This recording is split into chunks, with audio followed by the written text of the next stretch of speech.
As I said, I'm Lynn. I'm an alcoholic. And I'd like to congratulate all the chip takers and happy birthday. That's awesome. It's proof that the program works. The program works. So I'll share with you. Let me set my timer here. So there we go. So I don't go over.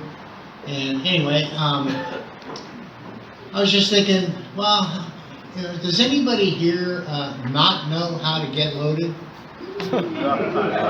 Just because, you know, I don't really have to spend a whole lot of time on my drunk-a-log, you know. I drank alcohol like a maniac, and I did a lot of other things too.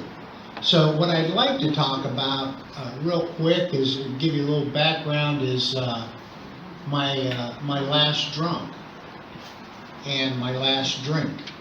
And so, you know, she came home, and I told her I was going to take her out for dinner, and she said, okay, I'm going to go get my hair done. So she went to get her hair done, and I took a drink, and it was on, and I just went, you know, that obsession, that allergy, that obsession. I got a body that won't let me drink, and the mind that won't let me stop. Once I take a drink, it's on. And while she was gone, I just got ripped, man. I got schnockered, right? And when she came home, she gave me that look. You know that look? I know you guys know that look. She gave me that look. And she shook her head and said, God, what's wrong with you? Now, I don't know about you, but I've been sitting there for a long time drinking, asking myself that same question. God, what's wrong with me? But see, what happened was, while she was gone, something did happen to me. I had a couple DUIs. I had to go to a drunk driving school for a year, and I had to attend AA meetings and get my card signed. And, you know, I used to smoke weed, sit in the back. You know, my hair was down to here, and I'd smoke weed and put Visine in my eyes to get the red out, and I'd sit in the back and listen to everybody sharing in the meeting, and I'd just be going, man, that's heavy stuff, man. And I'd go home and drink. I never drank and came to meetings. I waited until after the meeting. I went home and drank. That was polite. And she'd say, well, why do you drink and go to those AA meetings? I said, well, it's the coffee they serve. You know, it makes me jittery. I got to calm down a little bit. So that night, you know, I'd already been introduced, the seed was planted. So while she was gone, something did happen to me. We call it a moment of clarity. It was almost like I had an out-of-body experience. It's like I saw me as I really was. And I was a drunk. I couldn't believe it. I was like, I'm a drunk. And that's when she asked me that, you know, God, what's wrong with you? And she goes, what are you going to do? And she gave me that other look, like, you know, he says, I think I'm sick and I need some help. She goes, yeah. She gave me that other look, like, no shit. You know? And she goes, what are you going to do? And I didn't know what to do. I don't know if you know what to do, but I says, well, I guess I'm going to go to AA. That's all I knew at that time. And I just remember her shaking, and she was just really upset, and you know, a little dramatic, you know, and so then the next night, my parents were members of the Moose Lodge, and we went to the Moose Lodge, and, you know, booze is cheap and all that, and I didn't drink. I was drinking Cokes and stuff, and playing pool and shuffleboard and all that, and this guy bought me a drink. My brother's like, how come you're not drinking, man? How come you're not drinking? And I go, I don't want to drink. And somebody bought me a shot of Jack Daniels. And he goes, you got to drink it. They bought it for you. You got to drink it. So I drank it, and that was my last drink. And if I would have known that, I probably would have had a couple more. But that was on Friday night, and then Saturday and Sunday I smoked all my weed up, you know, and I called this pharmacist I work with. He was in a recovery hospital up at Sierra Royale, up there in Azusa, and he got caught, and I didn't. And so I called him up and I says, hey man, I think I got a drinking problem, you know? And he got all excited, man. He was like, oh yeah, man, we'll read the book, we'll go to meetings, and you know, and all the get sponsors, and I'm just like, whoa, whoa, whoa, slow down, man. I just want to dip my toes in the water and feel this thing out a little bit, you know. I'm not all that keen on this deal, but I got to do something, man. I just got to do something. So he says, where do you want to go? I says, I can get an overnight pass. I go, let's go out to Glendale, or out to Locker Center. There's a meeting out in Locker Center, the old Dunsmore group, you know. And he goes, why out there? I go, well, my buddy's on a court card. He's supposed to bring me some weed. He says, we were driving out there, you know. I says, I need something to take the edge off. I don't know. I know I can't drink. And he goes, he just said this few simple things. He says, you know what, Lynn? If you really want to get into Alcoholics Anonymous and you really want it to work in your life, you got to get clean and sober. No pot, no pills, no booze, no nothing. He goes, why don't you try it for 90 days? And if you don't like what you find here, we'll refund your misery with interest. Yeah. And I can't tell you tonight why I bought it. You know, I bought it. And I said, I'm going to try this thing, man. What's 90 days out of my life, you know? And I remember one time I was with her, you know, and I says, I'm going to quit for 30 days. I'm going to quit for a month. That was the longest 5 days of my life. And so we were going out to this meeting, and he says, yeah, just try it for 90 days. I said, I'm going to try this deal. You know, we went out. It was a step study. You know, I had no idea what was going on. But they asked for newcomers like they did here tonight. And I raised my hand. I says, yeah, I'm Lynn. I'm an alcoholic. And that was on April 6, 1981. I haven't had a drink since then. One day at a time. So that means that I've become something in Alcoholics Anonymous. Nothing special. I'm just a sober drunk trying to get one more day in, you know? Just trying to get one more day. So that buddy of mine did show up, and he had the weed. And I turned him down. I don't know about you, but I never turned anything down. If you gave me something, I took it and hoped for the best. You know, I never asked, what is it, what will it do? I just was hoping, you know. And that same guy, he gave me these pills one time I took, I couldn't even walk. And I said, dude, his dad was a TV repairman, you know, and he used to go through the medicine cabinets of their clients, and he'd find the pill bottle with the sleepy eyes on it, you know, and I says, man, I can't walk, man, we were supposed to go to this dance. I said, I gotta go home. I can't. I said, what was it? He goes, I don't know. He goes, the lady had some kind of seizure disorder or something. I'm like, Jesus Christ, now I'm going to have seizures, you know. It was still fun. So anyway, I turned him down, and we drove home, and that guy just, again, very simple things, you know. You just go to those AA meetings, you know. And I bought a big book when I was on the court card. And I found it in my closet, and I dusted it off, and I used to bring it with me to meetings, you know. And I hoist up the book. I wanted you to see I was new, like you didn't know, you know. And you know, my hair's down here, my head bobbed a lot. I used to go, "What's happening?" Because I didn't know. I was asking a question, you know. And I'd hold the book. I never read it. I was just carrying it with me, and you know, I just come to these meetings, you know, and the people in the meetings, like tonight, you men in this meeting, you guys were my higher power, you know, because everybody here is sober tonight. Everybody's here sober tonight. And I says, yeah, I just want to stay sober just one day, and I like that one day at a time. I use that more now than I did when I was new, you know, just today, just for today. So I was going to meetings, I start hearing sponsorship. Get yourself a sponsor, get yourself a sponsor, get yourself a sponsor. So this Horseshoe and Cowboy used to bring meetings up that drunk driving school that I had to go to. And he always used to give me those elbow ribs, you know, and telling me stuff like, you know, yeah, you got to drink to do this, you got to drink to do that. And he never lied to me, you know. So I said, I'm going to ask that guy to be my sponsor, you know. So he came into the club that night, you know.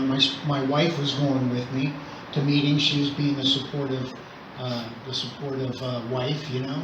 And the Al-Anons got a hold of her a couple weeks later, you know. The downside to that is I got to iron my own shirts and wash my own clothes. But the good thing is I always have two people thinking about me, you know. And so, and so, yeah, that doesn't get you seated at Al-Anon luncheon, that's for sure. But anyway, you know, he walked in the club and I had my big book, you know, I said, there he is, you know, there's that guy. And so I went up to him and I said, will you be my sponsor? And he looks at me, he goes, yeah, I remember you. And he took me outside behind the 502 Club, got me in the corner, started poking me in the chest, started calling me some really bad names.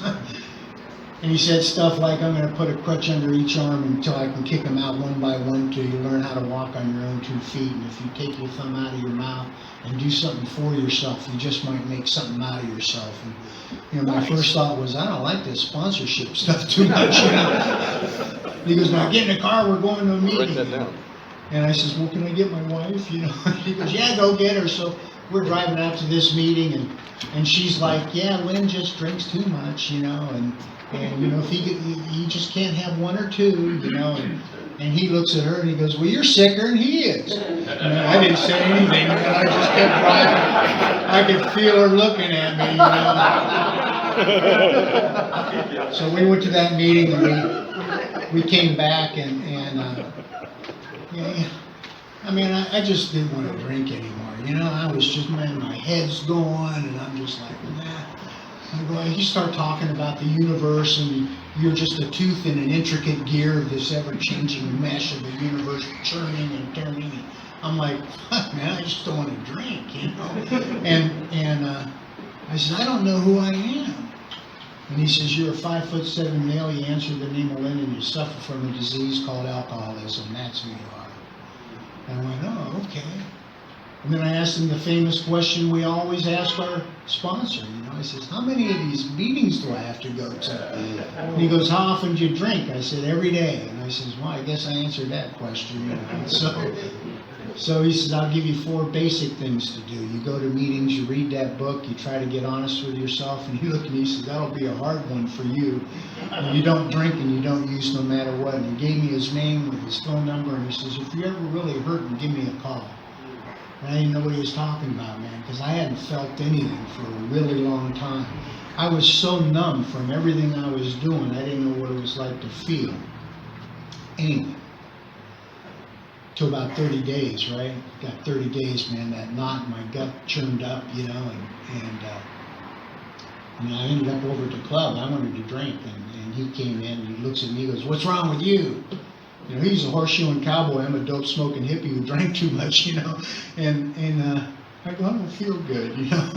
And he goes, well, you have it over an alcoholic corpse, don't you? And he says, you know, don't worry about the bad feelings. They'll go away, and so will the good ones. But when you get those good feelings, just feel them, because there's nothing bad about feeling good. So I was going to meetings and you know, whatever you said I thought sounded good, I'd go ahead and throw that out at the next meeting, you know, and I just became a little parrot in Alcoholics Anonymous, and I wasn't doing anything, and then finally he says, you know, why don't you do an inventory, you know, and that was right around, it's coming up on a year, and I remember this guy I said I worked in the pharmacy, and he got some stuff out of the vault, you know, and he says, here, man, he goes, I'll give you some of this, and I said, okay, you know, I'm checking to see if I have money to buy some booze, because, you know, if I'm going to get loaded, I'm going to drink, you know. And so I went in the bathroom and I opened it up and I looked at it. But the thing was, I was in a meeting of Alcoholics Anonymous the night before. I was down at Cider House, you know, the Metro State Hospital. And this guy was down there, used to hang out at the club, and he couldn't stay sober, you know, and his eyes were clear, and he was sober down there. And he said the most profound thing I've ever heard in Alcoholics Anonymous. He said, enough was never enough. And I looked at that paper and I said, it's not enough. You know, the guy could have given me a whole ounce of that stuff, it wouldn't have been enough. And I could have a case of Jack and a whole couple kegs, and it's not enough. Enough was never enough. And I folded it back up, I gave it back to that guy, and beelined over to that sponsor's house, knocked on his door, and I says, man, I almost got loaded, man. And he stepped out on the porch and he said, let me tell you something right now. He says, if there's something out there that you want to do, better get your ass out there and do it, and get back here as fast as you can. And he stopped and looked at me. He says, if you can make it back. And he shut his door. And I sat on, they were harsh back in 81. And I sat on the front porch and I thought about it. I went down the list, they just came out with light beer too. I was like, I never understood that anyway. Yeah. So I just went down the list, man. I did this, and I did it. I did it all. There's nothing left for me to do. And I knocked on his door and he says, hey man, I'm done. He said, welcome to Alcoholics Anonymous. And we went in and read some stuff out of the book. And it told me to write that inventory, and I was at a meeting that Saturday night at the Saturday Night Live, and this guy came up to me, Tim, and Tim goes, hey, how's it going, Lynn? I said, man, I'm trying to write this force stat. I just can't, I'm having a tough time with it. He goes, oh, you don't have to write it. I says, you don't? He goes, no, you'll get drunk or you'll go crazy. And he'd turn around and walk away from it. I went home that night and I started writing my inventory, Wrote all that stuff down, all those deep, dark secrets. I called that sponsor. I went over and shared all that stuff down. I'm looking out of the corner of my eye, and he's yawning. He's like, yeah, keep going. You're not unique so far, And then Mexican Tony walked in, and I covered my inventory up. I didn't want him to see it. Tony done a hard time in San Quentin. I did an overnighter in San Dimas, And covered my inventory up, right? So I just remember when we were done, we burned that sucker. We burned it, and he says, out goes the old Lynn, and in comes the new. He says, I forgive you, God forgives you, and all you got to do is forgive yourself. And I remember driving home that night, man, I just felt okay. I wasn't high, I wasn't low, I was just okay. I fit in my own skin. I was like, man, I've only wanted to feel like this. I always wanted to feel just okay. So somebody cut me off, I got no resentment, And I started this deal, got bedroom privileges back, and started a family, and got to see my kids born, man. I got to cut their cords, My kids never seen me drink.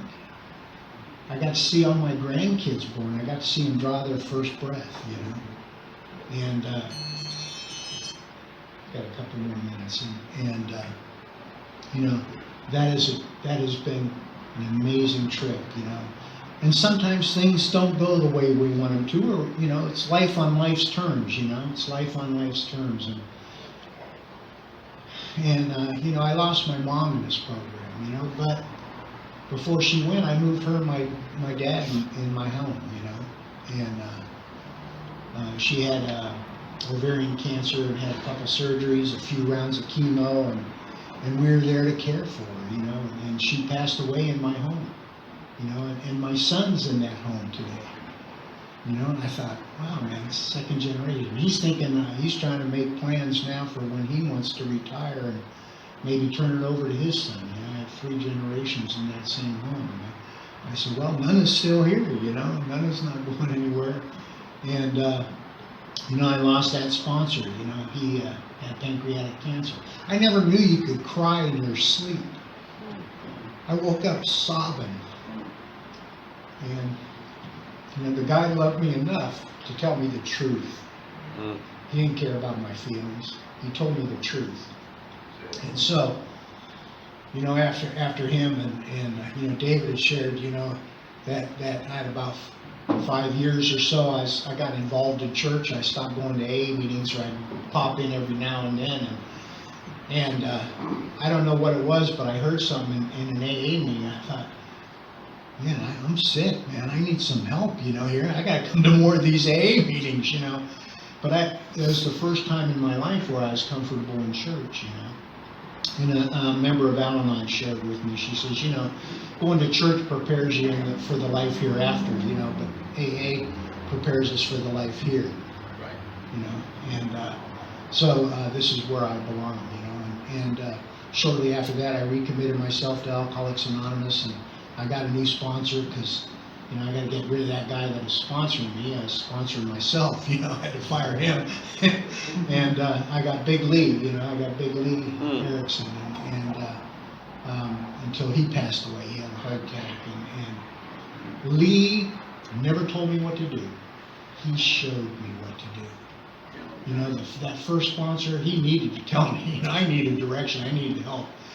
And Lee showed me what to do, And so, as a matter of fact, that's how I met Patrick, was up at the Thursday night Sierra Madre meeting. Lee and I used to go up there all the time, yeah, he's a good guy, man, I miss him. And so I have an interim sponsor today. He knows he's my interim sponsor, and I say that because he doesn't want to be my permanent sponsor because he says your sponsors die. So I'll be an interim sponsor, and so I don't know. That's a wise man. If I need a new sponsor or not, but I'll keep him for the time being. But I love Alcoholics Anonymous. I could go on for another couple hours, about all the stuff that's happened to me in Alcoholics Anonymous, good and bad. And just to give you a real quick example, I wanted to go to pharmacy school. I love pharmacy. I love the profession of pharmacy. I knew a lot about pharmacy from research and from studying it. And I wanted to go to pharmacy school. And this pharmacist said, "Lynn, you don't want to go." I go, "You don't?" He goes, "No." He goes, "You'd be a good teacher." Oh, wow. So I went to the transfer center and they said, "Yeah, you can transfer right now." I went, "Oh." So I went over to the University of Laverne and I checked things out and got some paperwork. And I was sitting in the pharmacy and I'm typing up an application, for ULV. And this lady walks in, she's got her arm in a sling, and we're kidding around about how she hurt her wrist, So you got to quit dancing on them tables. She goes, "I wish it was that." And so we're just chatting, real friendly, and she goes, "Yeah, I work over here at ULV." I go, "Oh," "I'm filling out my application right now." But before this happened, I says, "God, you got to let me know that I'm on your path, not on mine. Please, God, let me know that I'm on your path. Give me some kind of signs."